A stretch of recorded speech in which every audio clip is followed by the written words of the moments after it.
শিকাগোতে অভিবাসী বিরোধী অভিযানের বিষয়ে বিস্তারিত জানাতে বর্ডার পেট্রোলের কমান্ডার গ্রেগ বোভিনোকে আগামী এক সপ্তাহ প্রতিদিন আদালতে হাজির হওয়ার নির্দেশ দিয়েছেন ইলিনয়ের ফেডারেল বিচারক।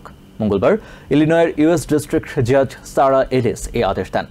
অভিযানে অতিরিক্ত বল প্রয়োগ এবং টিয়ার গ্যাস ব্যবহারের অভিযোগে বর্ডার পেট্রোল এজেন্টদের তিরস্কারও করেন তিনি।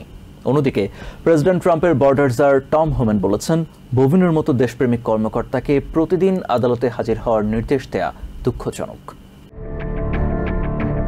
চলতি মাসে আদালতের জারি করা অস্থায়ী নিষেধাজ্ঞার আদেশ একাধিকবার লঙ্ঘনের অভিযোগ ওঠার পর শিকাগোতে ফেডারেল এজেন্টদের টিয়ার গ্যাস ব্যবহার নিষিদ্ধের জন্য বাদীদের অনুরোধ বিবেচনা করতে মঙ্গলবার শুনানি নেন ইলিনয়ের ইউএস ডিস্ট্রিক্ট জাজ। কোর্টের শুনানিতে হাজির হন border patrol and customs agent সিবিপির commander at large Gregory Bovino. উভয় পক্ষের শুনানি নিয়ে শিকাগোতে অবৈধ অভিবাসীদের বিরুদ্ধে অভিযানের বিষয়ে জানতে প্রতি কর্মদিবসে স্থানীয় সময় সন্ধ্যা ৬টায় সশরীরে হাজির হতে নির্দেশ দেন বিচারক সারা এলিস।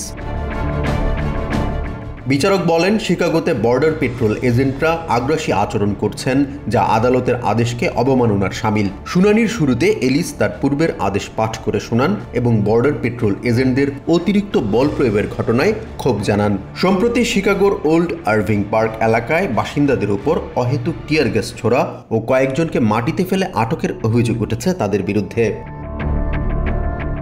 আগামী ৫ই নভেম্বরের শুনানির আগে ট্রাম্প প্রশাসনকে শিকাগোতে গত সেপ্টেম্বর থেকে চলমান অবৈধ অভিবাসী বিরোধী অভিযানে বডিক্যাম ফুটেজের বিস্তারিত প্রতিবেদন জমা দেওয়ার নির্দেশও দেয় আদালত।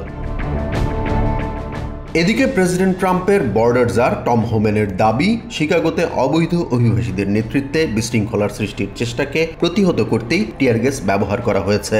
গ্রেগরি বোভিনোকে প্রতিদিন আদালতে হাজির হওয়ার নির্দেশ দেয়াকে দুঃখজনক বলেও মন্তব্য করেন তিনি।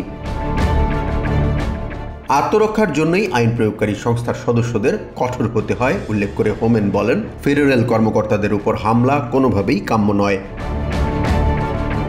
তবে অলাভজনক সংস্থা Forward US immigration policy and ক্যাম্পেইনের ভাইস প্রেসিডেন্ট আন্দ্রিয়া ফ্লোরেসের মতে, স্থানীয় পুলিশ প্রশাসনকে এড়িয়ে ফেডারেল বাহিনীর সদস্য মোতায়েনে শিকাগোতে সংকট তীব্র হচ্ছে।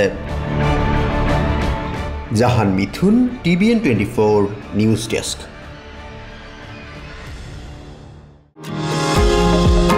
নিউ ইয়র্ক থেকে সম্প্রচারিত TVN 24 টেলিভিশন বিশ্বজুড়ে বাঙালির কণ্ঠস্বর।